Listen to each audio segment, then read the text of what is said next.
Hello friends, welcome to my channel success ITI classes. दोस्तों, आज की क्लास में हम लोग अल्टरनेटर के क्वेश्चन को देखने वाले हैं। देखिए, क्वेश्चन देखने से पहले आप लोग को बता दें अल्टरनेटर होता क्या है। अल्टरनेटर को हम लोग एसी जनरेटर के नाम से भी जानते हैं। क्या बोलते हैं? AC generator. अल्टरनेटर को एसी जनरेटर भी बोला जाता है। एक होता है एसी जनरेटर, एक होता है डीसी जनरेटर। तो एसी जनरेटर किसको बोलते हैं? अल्टरनेटर को। और एक कौन सा होता है? DC generator. देखिए, डीसी जनरेटर और एसी जनरेटर में क्या डिफरेंस होता है थोड़ा सा हम लोग जान लेते हैं। उसके बाद आप लोग की क्लास आसान हो जाएगी, आप लोग समझ जाएंगे अल्टरनेटर करता क्या है। देखिए, एसी जनरेटर और डीसी जनरेटर, जनरेटर का मतलब होता है जनरेट करना। अब अल्टरनेटर हो या डीसी जनरेटर हो, दोनों क्या करते हैं? जनरेट करते हैं, करंट को जनरेट करते हैं। अब बात करेंगे अल्टरनेटर क्या करता है। एसी जनरेटर है तो ये एसी जनरेट करता है, और डीसी जनरेटर जो क्या होता है? डीसी जनरेट करता है। देखिए, ऐसा नहीं होता है, ऐसा कहना बिल्कुल भी गलत है। जो जनरेट होता है वो हमेशा एसी ही होता है, चाहे वो अल्टरनेटर हो चाहे डीसी जनरेटर हो, दोनों में जो जनरेट होगा वो एसी ही होगा। कुछ लोग समझते हैं कि डीसी जनरेटर है तो डीसी जनरेट करता है, और एसी जनरेटर है तो एसी जनरेट करता है। ऐसा बिल्कुल भी नहीं है। जनरेट हमेशा एसी होता है, वो भी आर्मेचर में। अगर इस एसी को हम लोग कम्यूटेटर लगा करके डीसी में कन्वर्ट कर लें, कम्यूटेटर लगाने के बाद अगर हम लोग डीसी में बदल देते हैं एसी को, तो हम लोग बोलते हैं कि ये डीसी जनरेटर है।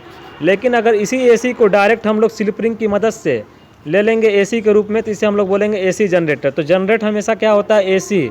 चाहे वो एसी जनरेटर हो चाहे डीसी जनरेटर हो, कोई भी जनरेटर हो उसमें एसी ही जनरेट होगा।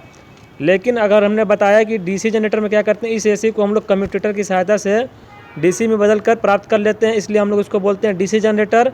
और अल्टरनेटर में क्या होता है? डायरेक्ट हम लोग स्लिप रिंग लगा करके एसी को प्राप्त कर लेते हैं, इसलिए हम लोग इसको एसी जनरेटर या सिंक्रोनस जनरेटर के नाम से जानते हैं अल्टरनेटर को। इतना टॉपिक अगर आप लोग का क्लियर हो गया होगा तो देखते हैं क्वेश्चन नंबर 1। पूछा गया कि अल्टरनेटर में इनमें से क्या नहीं होता है? Slip ring. देखिए, स्लिप रिंग होता है, इसी की मदद से हम लोग क्या करते हैं? एसी जो जनरेट होती है एसी, इसको हम लोग स्लिप रिंग की मदद से ही एसी को प्राप्त करते हैं अल्टरनेटर या एसी जनरेटर में, या सिंक्रोनस जनरेटर जिसको बोलते हैं।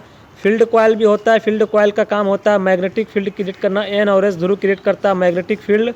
आर्मेचर कॉइल भी होती है जिसमें ईएमएफ उत्पन्न होता है। दिक् परिवर्तक या कम्यूटेटर नहीं होता अल्टरनेटर में। कभी भी आप लोग देखेंगे तो दिक् परिवर्तक या कम्यूटेटर नहीं होता है। तो यहाँ पे ऑप्शन नंबर डी सही हो जाएगा। अल्टरनेटर में इनमें से क्या नहीं होता है? दिक् परिवर्तक या कम्यूटेटर। क्यों नहीं होता है? क्योंकि हमको आवश्यकता ही नहीं है। हमको अल्टरनेटर में एसी चाहिए, तो बिना मतलब का लगाने का कोई मतलब तो है नहीं कि कम्यूटेटर लगा देंगे तो हमको डीसी मिल जाएगी, जैसा डीसी जनरेटर में मिलता है। तो हमको क्या ज़रूरत है लगाने की? कम्यूटेटर की। इसलिए हम लोग क्या करते हैं? अल्टरनेटर में कम्यूटेटर को नहीं लगाते हैं। तो यहाँ पे ऑप्शन नंबर डी सही हो जाएगा। अगला क्वेश्चन देखिएगा, क्वेश्चन नंबर 2। अल्टरनेटर को और किस नाम से जाना जाता है? देखिए, डीसी मोटर। डीसी मोटर तो अलग हो गया। अल्टरनेटर को हम लोग क्या कहते हैं? डीसी जनरेटर नहीं कहते, एसी जनरेटर बोलते हैं। एसी जनरेटर के नाम से जाना जाता है किसको? अल्टरनेटर को। दूसरा नाम क्या होता है? सिंक्रोनस जनरेटर भी होता है। तो डीसी मोटर, मोटर का ऑप्शन तो ऐसे ही कैंसिल हो गया। अब बच रहा है डीसी जनरेटर और सिंक्रोनस जनरेटर। तो डीसी जनरेटर क्या होता है? जिसमें हम लोग कम्यूटेटर का उपयोग करते हैं, एसी को डीसी में कन्वर्ट करने के लिए कम्यूटेटर लगाते हैं, ये होता है डीसी जनरेटर।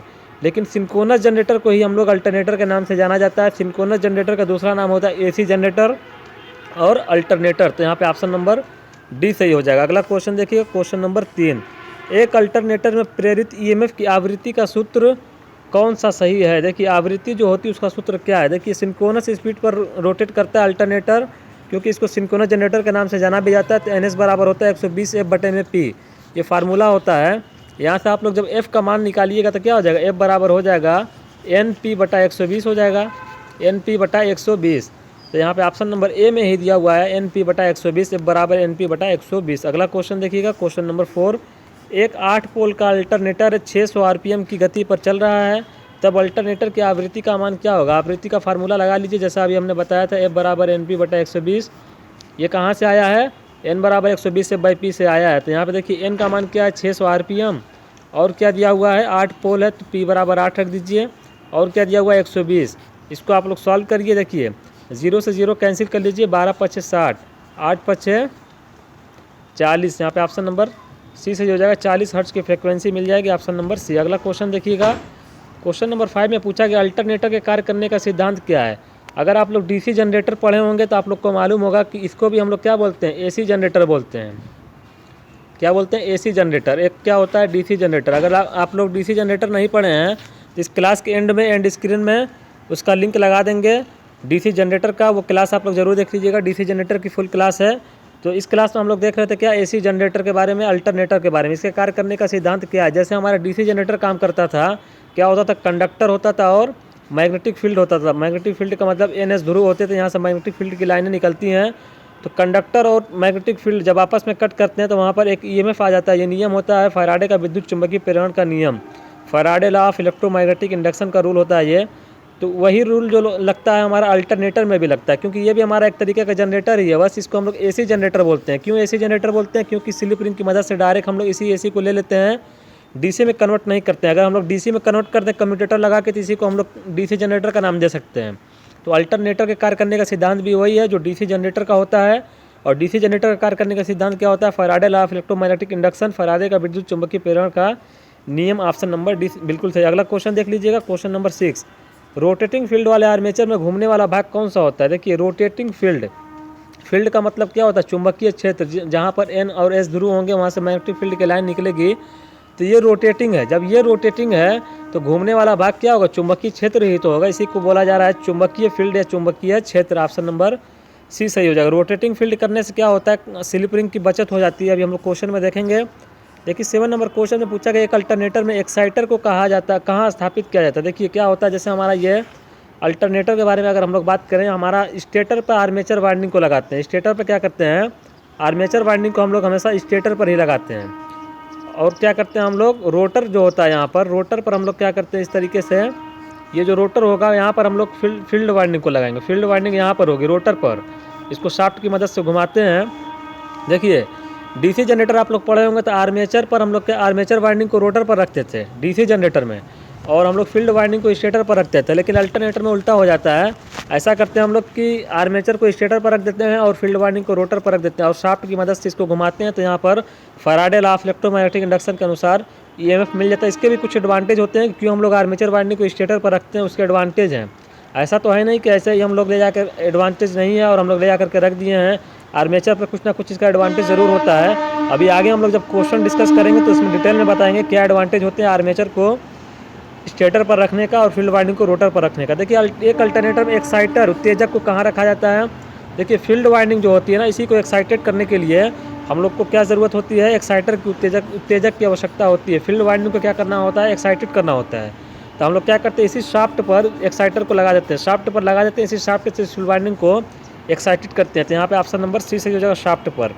अगला क्वेश्चन देखिए, एक्साइटर का मतलब क्या समझ है? DC जनरेटर लगा सकते हैं हम लोग, बैटरी लगा सकते हैं, जिससे हम लोग मैग्नेटिक फील्ड को क्रिएट कर सकें। देखिए अल्टरनेटर निम्नलिखित में से क्या उत्पन्न करने के लिए प्रयुक्त किया जाता है? DC देखिए DC लिखा गया है यहाँ पे। AC कर लीजिए, AC और DC दोनों रासायनिक ऊर्जा।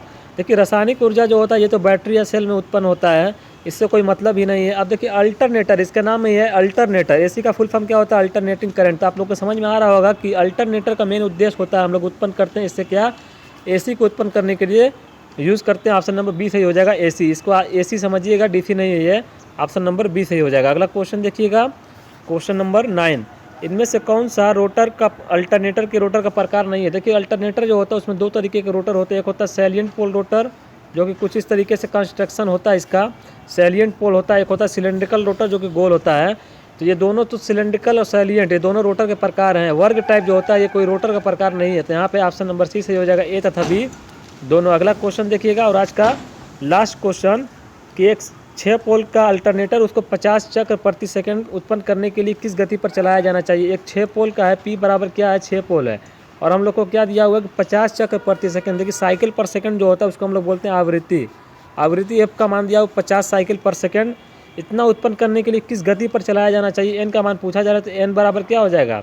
120 F बटा में P। अल्टरनेटर में यही फार्मूला होता है। तो 120 और F का मान क्या दिया हुआ है? स्टैंडर्ड फ्रिक्वेंसी जो है हमारे इंडिया में वो 50 हर्ट्ज। तो यहाँ पे 50 हर्ट्ज दिया हुआ है। तो 50 अपान में P का मान क्या दिया हुआ है? 6 पोल की मशीन है, 6 दूना 12, 20 5 100। तो यहाँ पे 1000 RPM मिल जाएगा, 1000 RPM। ऑप्शन नंबर कौन सा सही है? ऑप्शन नंबर डी सही है। ऑप्शन नंबर डी में दिया हुआ 1000 RPM। तो दोस्तों ये क्लास थी अल्टरनेटर की क्लास। ये क्लास अगर आप लोग को पसंद आई हो दोस्तों तो हमारे चैनल को सब्सक्राइब जरूर कर लीजिएगा। इसी तरीके से डेली हम लोग UP PCL TG2 और ALP की तैयारी अपने चैनल पर कर रहे हैं। अगर क्लास पसंद आई हो तो हमारे चैनल को सब्सक्राइब जरूर कर लीजिएगा। फिर अगली क्लास जो मिलने वाली है आप लोग को, इसमें हम लोग अल्टरनेटर के कुछ और क्वेश्चन लेकर आएंगे। फिर मिलेंगे दोस्तों अगली क्लास में। आप लोग का बहुत बहुत धन्यवाद।